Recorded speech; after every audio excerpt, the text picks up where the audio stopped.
What is up, guys? My name is Damien and this is Lifted Off-Road Media. Today I'm basically just going to show you guys an overview of my off-road lawn tractor. Sort of an introduction to the channel as well. To be honest, I'll be completely honest with you, this is not my first time trying to go at it. To be honest, I'm trying to balance this, or what I think people would like for this type of content. So instead of just, I'm going for it.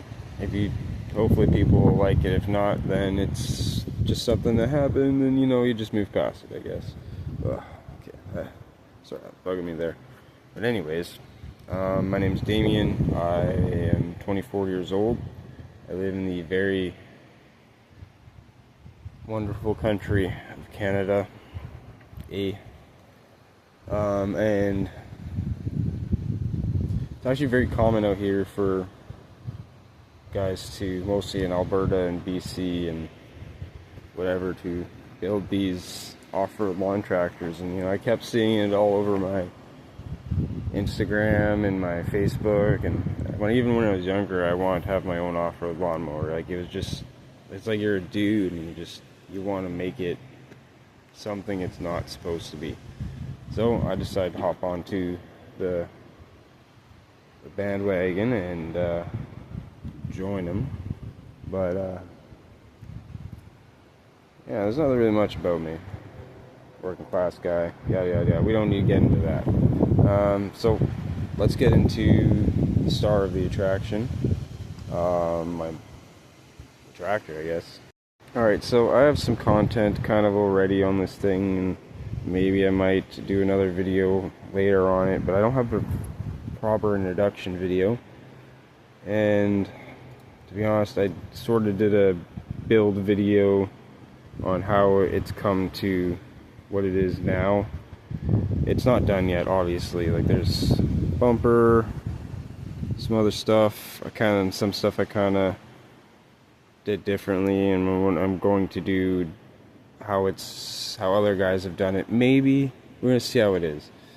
No, there's some stuff that still needs to be done, but it did not look this good before it got to this.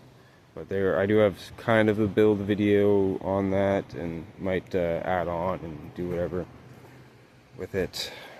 But let's not get into that. So this is a early 2000s Craftsman LT 1000, I believe. Then I don't remember what year the hood and model the hood is from, but it is obviously not stock. We have some quad tires here, some sand. I like the sand. They're really good for mud too, but mostly you see them on like sand rails and stuff like that, at least here. We got stock tires in the front, but let's stick here. So we got the bigger tires, the original tires are there. I forget what size are these. They're a smaller rim, I know that for a fact. 80s, 2211s, 8-inch rims. Yeah, then this thing came stock. I know there was different models, or the LT 1000s. I guess I don't know how it was, but some models came with a hydro gear or the geared transaxle. This one came with the hydro gear, and that was not a good thing. So I got a Tecumseh, I think it's an 8211, I forget what one it is, but I'll look into that. But Tecumseh transaxle with 6-speed, peerless. Got our toolbox and everything on the side here. Hydraulic brakes, actually I might switch. I do like the cable style. It's just my setup is not good. It's basically I have to swap the pads every so often, and because it's not actually touching. Well, it is touching, but it's half and half. Half the pad is touching the caliper or the rotor, and then whatever off the transaxle there. So we're gonna do, eventually I'm gonna do the hubbed axles assembly with the brake, and then you can get the hub that slides over for 4 to 5 lug bolt patterns. You can get that at this wonderful store called Princess Auto. I don't know about the States. I know a lot of guys just make them, but there's a store in Canada that you can just go and buy the parts to actually do a lot of this. Shift setup is just a rod, not gonna lie. It has actually a really good pivot point. I have no issues with it, but eventually, because I need a little bit longer to get into 6th gear, but eventually this is going to be a different setup. Battery relocated to here instead of under the seat, just because I wanted to sit a little lower. Eventually it's going to be cut into the seat, or the seat's going to be sitting into the body. Eventually that is one of my plans. Battery relocation. I had this working, cleaned it up and whatever, but now it's just, I think she's shot now. I know it's just a magneto and whatever. I think it's shot. She's shot. What else? Foot pedal. It's basically just drill 2 holes here underneath. I think underneath the magneto here. And then yeah, as you can see, I tried drilling other holes, but then I stuck with here. Here is very solid, and then whatever, I got a bolt here, and then this to kind of stop it from going there, and then this is on here. It just looked cleaner than the other setup, and then this is busted, so eventually I'm going to replace the lever itself. What else we got going on here? That's the foot pedal design. So let's take a look underneath the hood. Half a tank, nice. This is a late 80s Briggs V-twin, Vanguard V-twin. Why do you have the engine guard off? 1, aesthetics. 2, second, it doesn't really need the turbo cool. Yeah, it forces air into the thing, but it doesn't need it. It doesn't. Honestly, it forces air, yes, into the thing instead of, because it has a cover, like there's no air for it to actually breathe around, right? So I have the cover off. Whatever. When I have it, I still have the cover. I'm gonna clean it up. But if I ever go in places where it's sandy, and then I'll put the cover on, so then it only has the less chances of getting air and dirt where it shouldn't. And I still have the cover there, but anyways, yes, I work outside currently. I don't have a shop to do this. Yes, so there's nothing really done with this engine, sorry. Got a little sidetracked. There's nothing done with this engine besides new coils. That's about it, honestly. I've had some issues with some oil leaking, and as you can see, so I ended up having there's a crack there, but I ended up having to seal this with gasket maker, just literally around the top edge, so it's sealed between the gap on the top. I made sure nothing got into the the engine. I literally let it sit before I added oil back into it. Online, I am very picky when it comes to that stuff, because I know how much that can be a danger, especially to small engines. So, yep, and then we got the exhaust setup. We'll get to that. I need just a question. So, since the tank is already here, and yada yada yada, it's technically gravity feeding into the carburetor already. So, necessarily, in my opinion, I don't think I would need the fuel pump. So I'm gonna obviously do the fuel pump delete maybe, because I think it's just forcing air or gas into the carburetor. It is the electric solenoid, so it does regulate it and whatever, but just to make things easier on the carburetor itself, I think it would just be better if it was gravity fed. So if anyone knows if the pump is necessary at this point, let me know. But eventually I am going to relocate the tank to back here, and then the pump will be needed. But at the current state right now, I don't need the pump, so at least I don't think I do. So if you guys think I do, then let me know. I'll base it up to you guys, but I personally don't think I need it. Yeah. Let's move on while we're still on the engine. So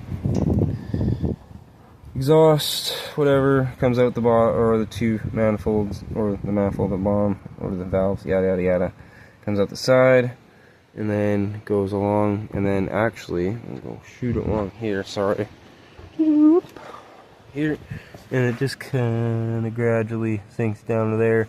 This is actually a smaller pipe, a little bit thicker, I guess, on the or outer diameter on this end, and then it was meant to support something, and then this was just where it would slide into. But yeah, and then so that acts as a restrictor, and then I have a bend. I bent the pipe in here to kind of act as a restrictor at the engine, just to help with back pressure, because I know these engines like back pressure, and I don't have a muffler. Eventually I am going to do a whole muffler system, and this is not going to be this. Everything's literally, so I have, what's that stuff called? I had a welder. I'm not going to get into that, some people. So that is exhaust cement, and everything's basically tightened and fitted perfectly together. In my opinion, it's as close as a guy could get it. And then that, yada yada yada, that was just there just so when I bent it, it wasn't going to do anything, and I just kind of kept it there. But it is, everything's sealed, even the only one place that has gasket cement, it's sealed. Or exhaust cement, I mean, sorry. Please excuse that. Sorry, I've had issues with Fram oil filters, I have, but I've also had issues with the expensive big name brand filters. We're not going to get into those, but to be honest, Fram is the closest to a cleaner oil filter. You don't have to worry about metal shavings. I don't know why, but guy's just unlucky. I find I'm very unlucky when it comes to oil filters, so that's why I just stuck to Fram, because I've never had issues with finding metal shavings in my filter before I even used it. And I understand it's from machine and whatever, but you're supposed to clean it out, right? But sorry, long story. Let's get back onto the tractor. Got the bigger tires for the little bit of the lift in the rear there. For what I did, and most guys, just what they do is they reinforce the front, I keep calling it front axle, but there's actually a name for it, because it's not technically an axle. An axle rotates. This doesn't rotate, it's stationary. But what I did is, here is the factory, whatever, and actually, you're gonna find this funny. This is actually a little bit off from there. I know it sounds weird, but this is everything. It's weird. It's everything just fitted perfectly, even though it looks off. But yeah. Anyways, so basically, I just drilled a hole, whatever, and then eventually, what I am going to do is I am still going to use this stock mount, but this is working for now. Every so often I do check to take this off, because I did drill the hole a little bit bigger, So I do check to see if it's like moving or anything, but so far everything is staying where it's supposed to be, and I do bash the living heck out of this thing. I have done some reinforcements because, well, what you can do without a welder, and I'm going to show you guys that. And then I'll show you one thing I've done with a welder. So the steering, everyone knows, is very flimsy. This actually I need to replace. I want to replace it with cast iron. I'm just trying to find one. This is all busted up on the weld, and I kind of just pinched it together, bent it, and did this just for right now, just as a quick trail fix. But let me focus on the thing there. If my camera will. Okay, so yeah, why won't we focus? Okay, so basically, I just did a thick weld along the cap here because it was also starting to break, and then I grinded it down, and then I did the same thing here, also just for wanting it to look clean. So I just kind of thickened that up, and then I added a little not a gusset, but just like a sleeve over that one there, and it did split, but I don't know if you guys can see it. And kind of just, yeah, but that's just sort of what I did, and then moved it all together, and it honestly came out pretty nice for the most part. At least I gotta say, it works, right? And I've had no issues with it. So also, this is my throttle setup before we move on to just using stock governor. I don't want to delete the governor and then have any issues. I know the blocks and stuff can handle the power, like a little bit more power than what it has, but we're just not gonna mess with it. What else have I done here? Okay, so spilled the toolbox. As you can see here, this actually used to be here, but I switched it for not here. Oh yeah, it used to be right here. But it really, I wasn't supporting anything for the really. I don't even understand what it was there. Maybe it had a purpose, maybe it didn't. But anyways, so what I did is I ended up moving it to right here, all the way to, sorry, it's pretty tight now, not lifted up to right here. And that basically what it does is, like, for front impaction, so you hit something, it actually does, and I've hit things pretty hard.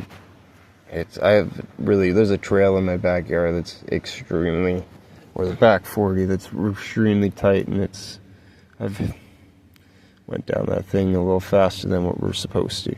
And then it has the bolts here just to kind of stop it really from twisting, keeps it all together. That one's a little bit longer because I lost the other one when I was trying to take it apart and clean everything up.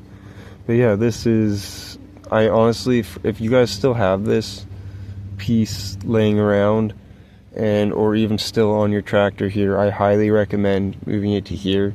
It just adds that little bit of reinforcement. Like, it's basically what it does is it sits right in here, and it doesn't really do anything for bending.